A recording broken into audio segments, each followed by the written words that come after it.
Good morning all. ആദ്യമായി ഞാൻ സാറിനൊരു big thanks പറയുന്നു. എൻ്റെ ജീവിതത്തിൽ പല മാറ്റങ്ങളും സംഭവിച്ചിട്ടുണ്ട്. അതായത് എൻ്റെ മോൻ്റെ കാര്യത്തിലാണ് കൂടുതലും. അവന് ഒരു ഫുട്ബോൾ പ്ലെയറാണ്. അപ്പോൾ വീട്ടിൽ വന്നാൽ ഞാൻ ആദ്യം ചോദിക്കാം അവനോട് ഇന്ന് ഏത് ക്ലാസ്സാണ് മിസ്സായതെന്ന്. അതായത് പല ക്ലാസ്സുകളും അവന് ഇരിക്കാറില്ല, പ്രാക്ടീസാണ്. അപ്പോൾ അവൻ വന്നാൽ ഞാൻ ആദ്യം അതാ ചോദിക്കുക. അപ്പോൾ അവൻ ഭയങ്കര മൂഡ് ഓഫ് ആവും. പക്ഷേ ഞാൻ സാറിൻ്റെ ക്ലാസ് കേട്ടതിന് ശേഷം എൻ്റെ തീരുമാനങ്ങൾ മാറ്റി.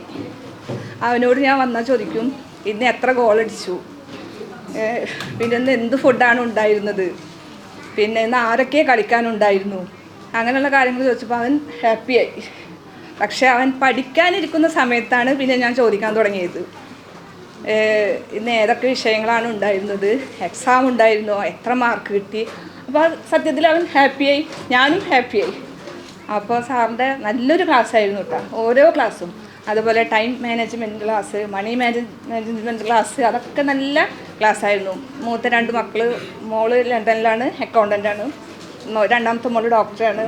പക്ഷേ ഓരോ ക്ലാസ്സും സാർ എടുത്തു കഴിഞ്ഞാൽ രാത്രിയിൽ ഞങ്ങൾ ചർച്ച ചെയ്യും.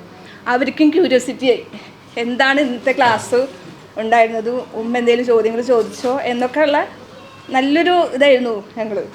അപ്പോൾ ഇപ്പോൾ ക്ലാസ് കഴിഞ്ഞപ്പോൾ അയ്യോ നമ്മുടെ ക്ലാസ് കഴിഞ്ഞോന്നാണ് ഇപ്പോൾ അവർ ചോദിക്കുന്നത്. അപ്പോൾ എന്നാണ് ഇനിയിപ്പോൾ ഇതിൻ്റെ സർട്ടിഫിക്കറ്റ് തരിക, അങ്ങനെയുള്ള കാര്യങ്ങളൊക്കെയാണ് പിന്നെ ചർച്ചയിലുണ്ടായിരുന്നത്. അപ്പോൾ എല്ലാ കാര്യത്തിലും ഇനി സാറ് നല്ല ഉയരങ്ങളിലേക്ക് എത്തട്ടെ. അതുപോലെ സാജിദ മാം നല്ലൊരു ഫ്രണ്ടാണ്, ഞങ്ങൾ ഇപ്പോഴും ഒരുമിച്ച് പഠിക്കാറുണ്ട്. അപ്പോൾ താങ്ക് യു സാർ.